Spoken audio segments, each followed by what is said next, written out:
कल्पना कीजिए छत्तीसगढ़ के सबसे पवित्र और भावनात्मक गीत अरपा पैरी के धार। एक गीत जो हमारे गांव की खुशबू है, हमारी नदियों की आवाज है, जिसे हर कार्यक्रम की शुरुआत में सम्मान के साथ गाया जाता है। लेकिन अब सोचिए कि किसी प्राइवेट कंपनी ने ये दावा किया हो और यूट्यूब ने इसे स्ट्राइक के नाम पर हटा दिया हो तो कैसा लगेगा। क्या ये कोई टेक्निकल एरर है या किसी ने जानबूझकर ऐसा किया है। आज की इस वीडियो में हम यही जानने की कोशिश करेंगे कि छत्तीसगढ़ के राजकीय गीत अरपा पई के आधार पर आखिर कॉपीराइट क्यों आया है और इसके पीछे की असली वजह क्या है। नमस्कार, जय जोहार, राम राम, प्रणाम, जय सतनाम। छत्तीसगढ़ के मशहूर कवि श्री नरेंद्र देव वर्मा द्वारा लिखित गीत अरपा पैरी के धार को 2019 में छत्तीसगढ़ राज्य की राजगीत का दर्जा दिया गया है। इस गीत में छत्तीसगढ़ की नदियों, संस्कृतियों और प्राकृतिक सुंदरता का झलक दिखाई देता है। ये सिर्फ एक गीत नहीं, ये हमारी भावना है, हमारी पहचान है। अब ये समझ लेते हैं कि आखिर राजकीय गीत अरपा पैरी के आधार पर कॉपीराइट आया क्यों और इसके पीछे की क्या वजह है। तो सबसे पहले हम समझ लेते हैं कि कॉपीराइट होता क्या है।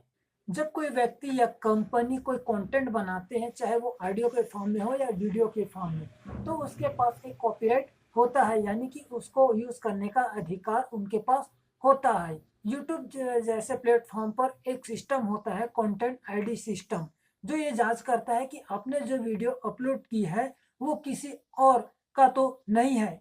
और अगर आपने बिना अनुमति के किसी के गीत, धुन या वीडियो की क्लिप यूज किए हैं तो कंटेंट आईडी के तहत आपको उस वीडियो पर कॉपीराइट मिलता है। ये होता है कॉपीराइट।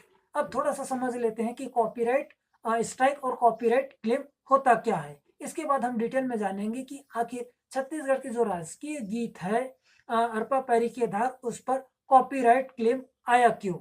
कॉपीराइट क्लेम इसमें यह होता है कि अगर कोई ऐसा चैनल है जिसका कंटेंट आपने अपने चैनल पर अपलोड किए है, तो ऐसे ही स्थिति में जो है वो जिसका वीडियो आपने यूज किया है या आपकी जो म्यूजिक है या आपकी ऑडियो वीडियो को यूज किए हैं अपने चैनल पर, तो ऐसे स्थिति में जो है जो ओरिजिनल कंटेंट क्रिएटर होते हैं वो आपको कॉपीराइट क्लेम दे सकते हैं। और जो थर्ड होता है वो होता है कॉपीराइट स्ट्राइक।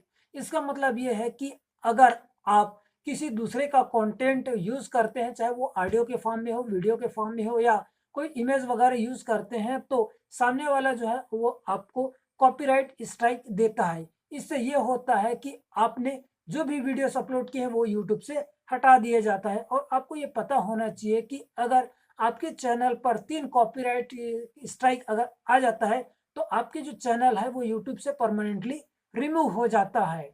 और यहाँ पर एक चीज ये भी होता है कि अगर आप कॉपीराइट क्लेम अगर आता है आपकी वीडियो पर, तो उसमें 2-3 सिचुएशंस बनती है जिसके तहत आप उस वीडियो के अंदर में या उस वीडियो के जरिए जो भी रेवेन्यू बनता है वो आपको नहीं दिया जाता है और वो सामने वाले जिस भी कंपनी का या जिसका भी आपने ऑडियो वीडियो या कंटेंट यूज किए हैं उसका रेवेन्यू शेयर किया जाता है। और कई स्थिति में ऐसा भी होता है कि जो कॉपीराइट क्लेम आता है उसके जो सारे रेवेन्यू है वो ओरिजिनल कंटेंट क्रिएटर को भी चला जाता है। यहाँ पर मैंने आपको ये कंप्लीट बताने की कोशिश की है कि यूट्यूब पर जो है किस प्रकार की स्ट्राइक पड़ती है।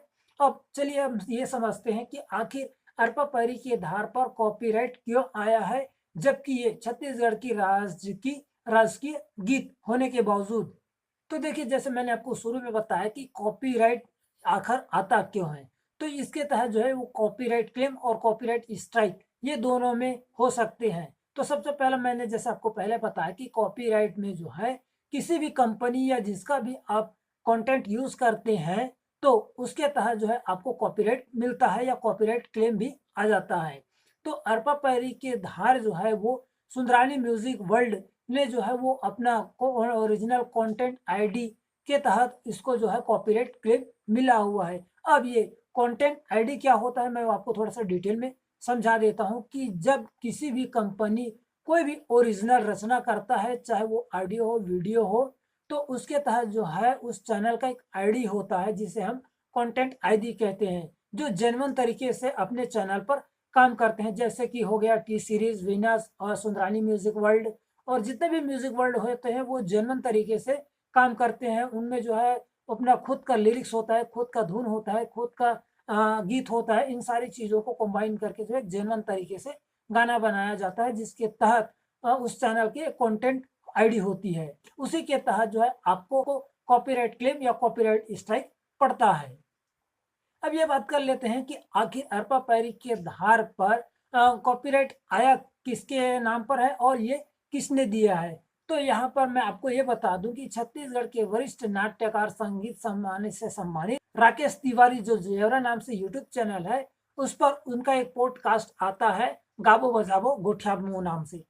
तो उन्होंने छत्तीसगढ़ की राजकीय गीत अरपा पैरी की धार से उस कार्यक्रम की शुरुआत की। और जैसे ही उसने जो है अपने वीडियो पर कटिंग या एडिट वगैरह करके अपने चैनल पर डाले, तो वहां पर उनको जो है कॉपीराइट मिला।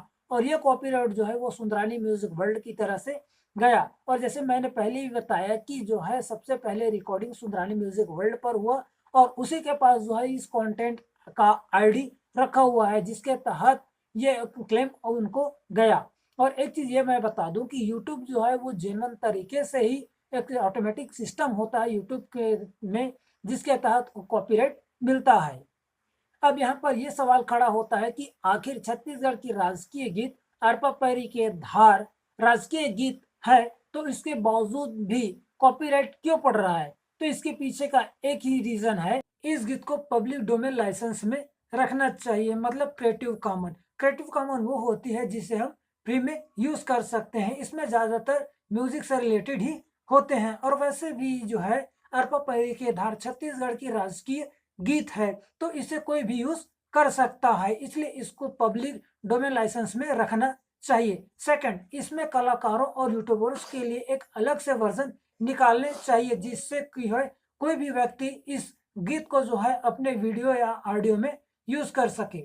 इसके अलावा यूट्यूब और अदर जो भी सोशल मीडिया प्लेटफॉर्म है, उनको यहाँ पर यह भी जानकारी देना चाहिए कि ये जो अरपा पैरी के धार है वो सार्वजनिक और सरकारी यूज के लिए ही है। लेकिन ऐसा नहीं किया गया, जिसके कारण आज इस गीत पर जो है वो कॉपीराइट स्ट्राइक या कॉपीराइट क्लेम आ रहा है। आपका ये क्या सोचना है कि क्या वाकई में छत्तीसगढ़ के राजकीय गीत अरपा पैरी के धार पर कॉपीराइट जैसे समस्या देखने को मिलनी चाहिए या नहीं? आप हमें नीचे कमेंट करके जरूर बताइए। हाँ, एक चीज और, ये वीडियो अगर आपको अच्छा लगे तो प्लीज लाइक और शेयर जरूर कीजिएगा। जय छत्तीसगढ़।